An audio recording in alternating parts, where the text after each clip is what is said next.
Hey everybody, did you know you can go to colinmullen.com in order to get art and art prints? So why is that up the website? colinmullen.com. So hey everybody, trying out gouache, this time on canvas. I am falling in love with gouache, and this painting turned out amazing, so there's that. It's still, like, I'm still not quite used to it, but I'm getting a hang of it.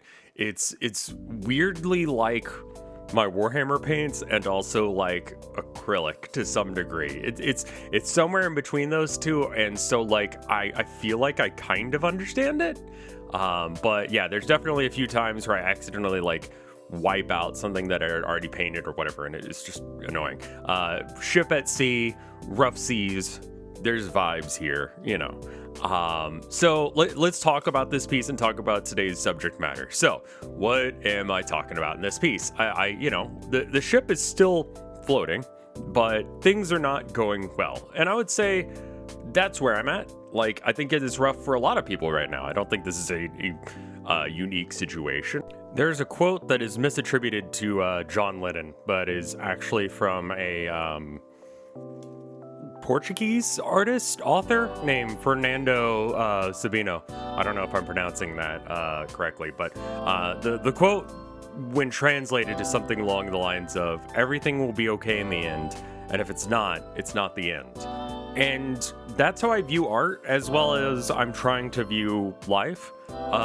When you're doing a painting, right, you don't just go, well, this looks bad, so it's over, I'm done with it. No, you keep working on it and you keep trying to fix it until, you know, you're done with it. And sometimes you have to scrap it. Sometimes you're like, the best thing to do would be to just move forward and stop. And so I do think that the saying does have some flaws in that. But like, I think the idea of like, sometimes being okay with something is just being okay with that it happened the way it did, you know? Sometimes I'm just okay with a painting just being bad. I mean, this one's not, which is great. And there were parts where this painting was bad. There were parts where I was like, I need to fix this or that. And that's very common throughout the artistic process, right?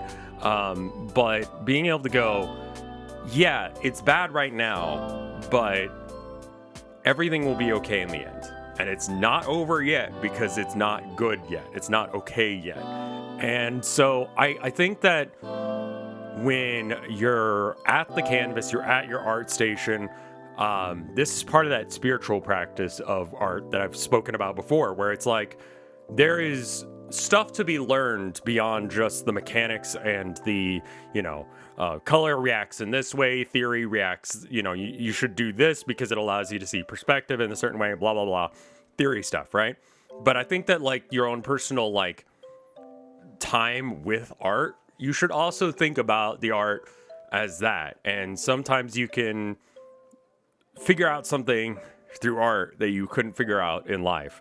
And I think that's something that I'm going to try and start being about is, you know, it'll be okay in the end. You know, it's just not the end yet because we're not done with this painting yet. Everything's not fixed yet. It will be in the end because I'm going to keep working on it until it is fixed, till it is better, till it is okay, or I'm okay with how it ended. But it's not over till it's over. It's not over till it's okay, right? Everything will be okay in the end. And realizing that art works that way, that, you know, these things that I care about, these things that are important to my life that I pour into a canvas, it very much reflects life in that way. It's what you think about, what you think is important in life is what you put on a canvas, you know, for whatever that means to you.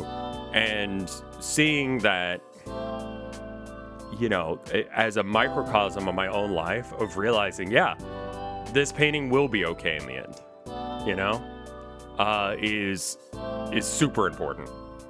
So I hope that gives you something to think about, both in your art as well as your life.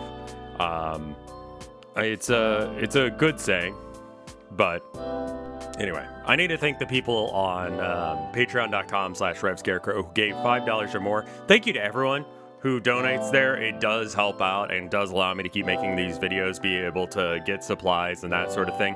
And just thank you for that.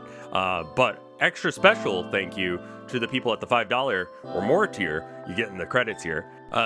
With an extra special thank you to my mom and dad. I love you. Thank you. Thank you, Wap Fu. Thank you, Toe Foundor. Thank you, Split. Thank you, Sophia Nope. Thank you, Skelecorgi. Thank you, Reverend Joe. Thank you, Pig Wrestler. Thank you, Nick. Thank you, Mortis. Thank you, Michael Carr. Thank you, Micah. And thank you, Mario Pereira.